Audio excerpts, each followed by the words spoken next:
Hi guys! Welcome back ulit sa aking channel. So for today's video, pag-uusapan natin si El Peso. Dinownload ko at subukan natin kung makatarungan siya guys.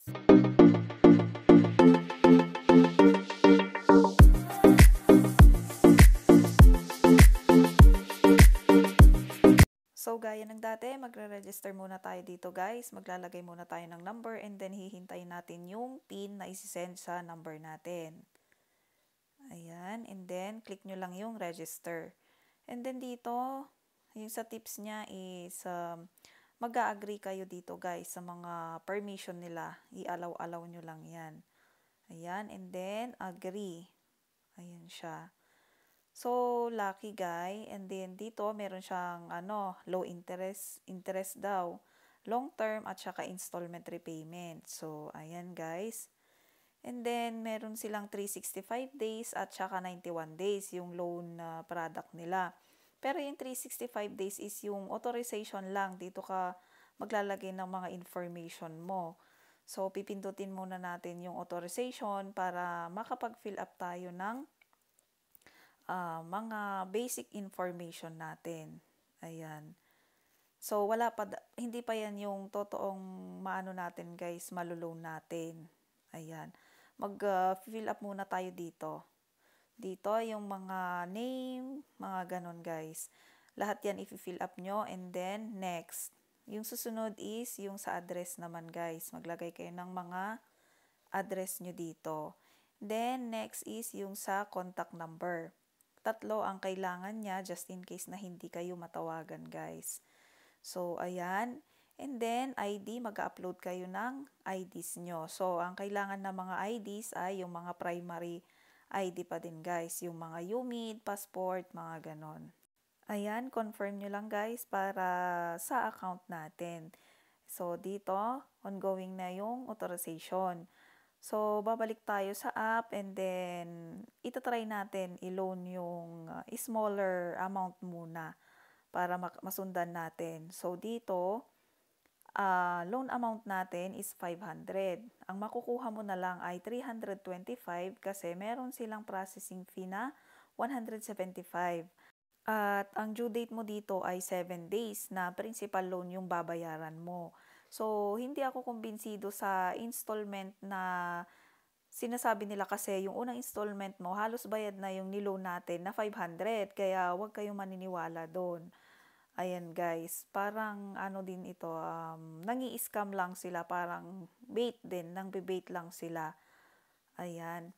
Pang-engganyo lang nila yung 91 days pero sa totoo lang, yung first term mo pa lang ay bayad mo na. Kasi yung pang 91 days mo is 25 pesos na lang yung babayaran mo, o 'di ba? Si El Peso nga pala guys ay under kay Singularity Lending Inc. Sila ay na-approve noong 2021. Ang mga sister company nila ay si Peso Plus, WeCash, Cash Now, GoPeso, Peso Free, and Pi Credity. So, kahit registered sila guys, kung ganito naman yung pagpatong nila, parang hindi pa rin siya makatarungan. Okay na sana to kasi masyadong mabilis yung pag-approve nila. Pero grabe naman sa processing fee. Kung malaki yung loanable amount mo, di masyadong malaki na din yung kaltas, 'di ba? So, yung next na ipapakita ko sa inyo ay yung maximum naman. Ito ay minimum amount lang na na in-approve daw nila sa akin. So, yung maximum amount ko ay 1,500. So, titignan naman natin kung magkano yung processing ng 1,500 at kung magkano ang marireceive natin. Ayan, 1,500 ang maximum at ang net proceeds na lang natin ay 975 kasi yung processing fee niya ay 525 at 7 days lang din yun guys. Ayan, 'di ba? Parang ang bigat naman, ang bigat magbayad kapag ganito, 'di ba? Tapos yung installment nila, yung first term mo is buo na yung babayaran mo. So, si El Peso ay hindi rin recommended guys kahit pa-registered sila sa SEC. Mababaon lang tayo dito. Kapag mga ganitong apps, huwag kayong maniniwala. Kailangan muna natin mag-search or i-search bago natin i-download para iwas scam guys. Kasi yung iba madaming nai-scam na nag-fill up lang sila tapos may dumarating na pera. So, kailangan mag-search muna kayo para makita nyo kung paano yung process para hindi kayo mabiktima, guys. Tsaka pag-isipan nyo din mabuti kasi at the end of the day, kayo pa din ang masusunod, guys.